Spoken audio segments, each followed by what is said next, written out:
Oke, sekarang kita masuk ke tips berikutnya, nomor 4, proper props. Proper props ini maksudnya properti yang tepat gitu ya, yang proper gitu. Nah, kita bahas di sini ada 4 poin. Kita bahas satu-satu ya. Dari yang pertama, simple is the best. Semakin simple, semakin sederhana, properti yang kita gunakan itu lebih aman gitu ya untuk produk kita. Kenapa? Karena kalau misalnya propertinya terlalu banyak gitu ya atau terlalu wah gitu, nanti subjek utamanya si produk kita malah kurang eye catchy gitu. Seperti itu ya. Jadi usahakan cari properti itu yang simple-simple aja, yang sederhana aja gitu. Oke, poin kedua tentang warna. Warnanya pilih jangan warna yang lebih mencolok daripada si subjek utamanya. Di sini kan ada foto dengan properti tray ya. Ini tray, ini saya sebenarnya gini, warna keranjang ini kan soft banget ya. Jadi harus hati-hati banget untuk milih warna properti. Jadi karena warnanya soft, saya gunakan properti yang all white gitu. Semuanya warna putih. Entah itu backgroundnya, alasnya, ini alas bulu ya. Dan si tray-nya juga. Ini propertinya juga warna putih. Dengan begitu, si keranjangnya itu lebih nampak gitu ya warnanya.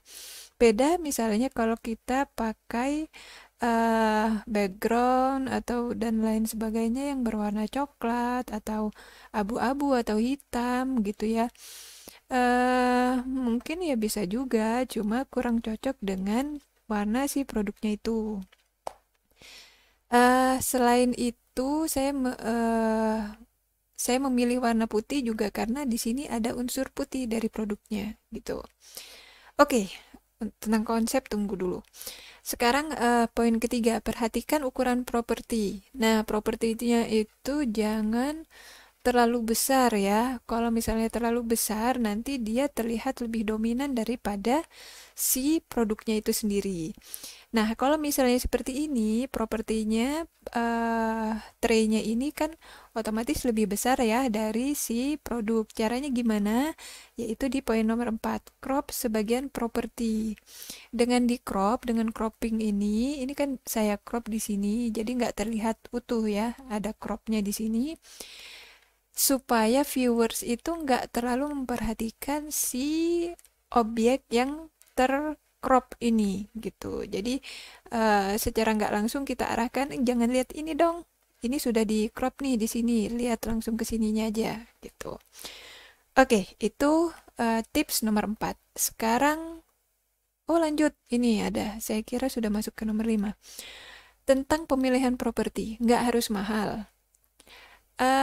Ini untuk bunga rajut ini, jujur saja saya nggak punya vas yang eh, mewah-mewah gitu ya, nggak ada.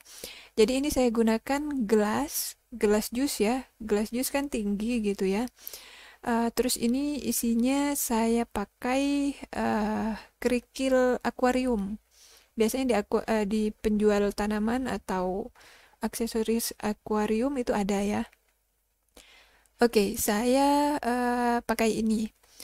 Terus kalau untuk yang sebelah kanan ini, karena warna warna benangnya gitu ya, anggaplah ini produk kita, warna benangnya itu warnanya seperti ini. Jadi saya ya cari apa ya, properti seperti bunga dan daun seperti ini yang warnanya mirip dengan si warna produk.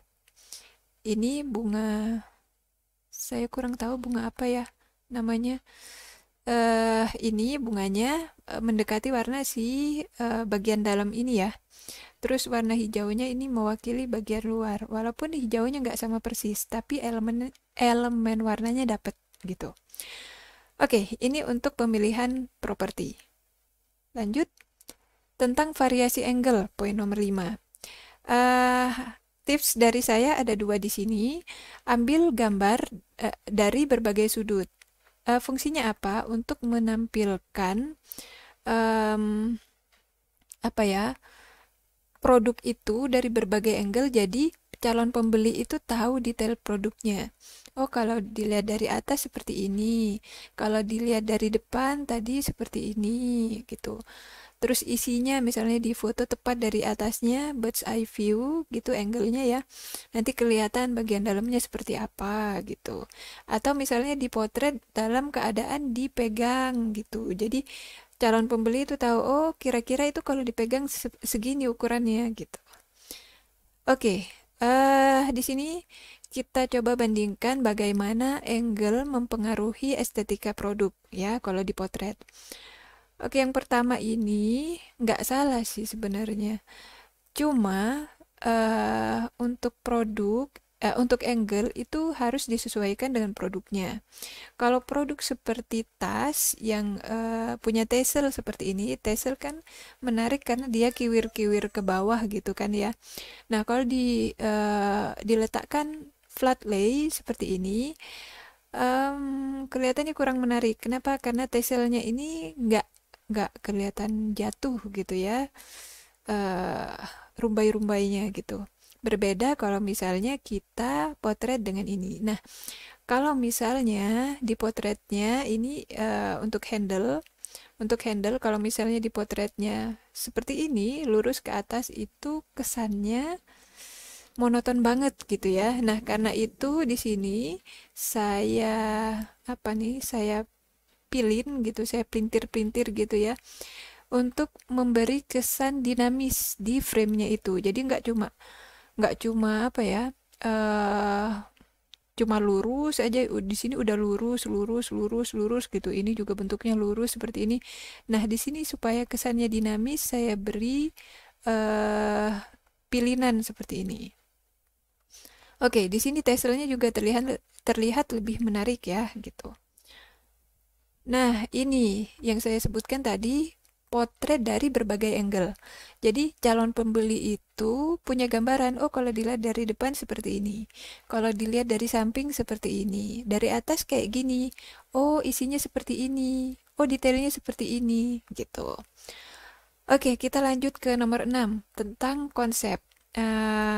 Kita kalau mau motret itu sebaiknya kita buat konsep dulu atau pesan atau jalan cerita yang ingin disampaikan dari foto tersebut. Nah, membuat konsep itu nanti bisa memudahkan kita untuk memilih properti penunjang. Misalnya di foto ini saya inginnya konsepnya itu pengen motret yang ala-ala deket jendela gitu. Nah, di sini kan kayak jendela apa ini namanya ya? Kurang tahu lah, mirip-mirip jendela jadul yang wajik gitu kan. Nah, ini konsep saya seperti itu. Jadi biasanya kan kalau jendela kan dekat dengan tanaman biasanya ya, di luar ada tanaman. Jadi ini saya kasih hijau-hijau seperti ini. Dan memang saya ingin ada konsep hijau-hijau ini tanaman karena si produk ini nantinya bisa digunakan juga untuk cover pot gitu. Jadi di sini saya gunakan yang hijau-hijau gitu.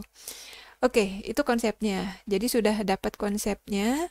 Oh, saya pengen motret yang konsepnya di dekat jendela lah, ala-ala di dekat jendela. Eksekusinya bisa langsung pilih. Propertinya mau yang mana? Oh, pakai kusen yang ini yang kelihatan gitu. Dari arah sananya bisa kelihatan gitu. Terus pemilihan properti yang lain juga. Oke, gitu. Sekarang ini produk yang lain. Ini contoh konsep juga. Ini produknya round placemat, tatakan untuk makan gitu ya. Konsepnya breakfast. Untuk propertinya ini saya gunakan napkin yang warnanya lebih gelap ya. Jadi nggak terlalu menarik perhatian ketika ditaruh di frame juga gitu. Terus di sini juga saya crop propertinya kan ya, saya crop di sini supaya nggak mendistract perhatian si viewers. Terus ini juga saya gunakan daun mint dengan vas kaca gitu ya, menggunakan vas kaca, bekas botol madu sih sebenarnya gitu, saya jadikan vas gitu ya. ini saya pilih mint karena mint ini edible ya, mau dimakan bersama si wafelnya juga bisa gitu. Nah, terus pemilihan ini juga garpu sama apa namanya pisau gitu. Itu juga saya pilih yang warna putih gagangnya, jadi biar sesuai dengan si eh apa namanya ini alasnya gitu. Oke, ini settingnya seperti ini kira-kira. Jadi cahayanya dari atas ini ya, dari atas ini. Terus saya beri apa reflektor untuk membalikkan cahaya di bagian sini. Ini kalau nggak pakai reflektor sampai belepotan. Reflektor seperti ini, kalau nggak pakai reflektor putih seperti ini, di sini akan terlihat bayangannya lebih pekat gitu. Jadi saya beri reflektor seperti ini. Oke, masih banyak tips dan trik motret yang lainnya. Ini baru sedikit saja, baru 7 poin dari ratusan mungkin poin-poin yang penting gitu untuk kita pelajari. Nah, kalau misalnya teman-teman merasa ya ini bermanfaat, silakan subscribe jadi nggak ketinggalan gitu ya kalau misalnya ada info-info lagi. Terus teman-teman kalau misalnya mau diskusi, ini bisa juga gabung di grup Lale Crochet Club. Itu linknya akan saya sertakan di kolom deskripsi. Nah, nanti teman-teman kalau misalnya mau thread terus ingin dikoreksi hasilnya seperti apa gitu, bisa diposting nanti di grup ini gitu. Insya Allah nanti saya bantu koreksi. Oke, sekian dulu dari saya. Semoga bermanfaat. Jangan lupa diterapkan tips-tipsnya. Dan Assalamualaikum warahmatullahi wabarakatuh.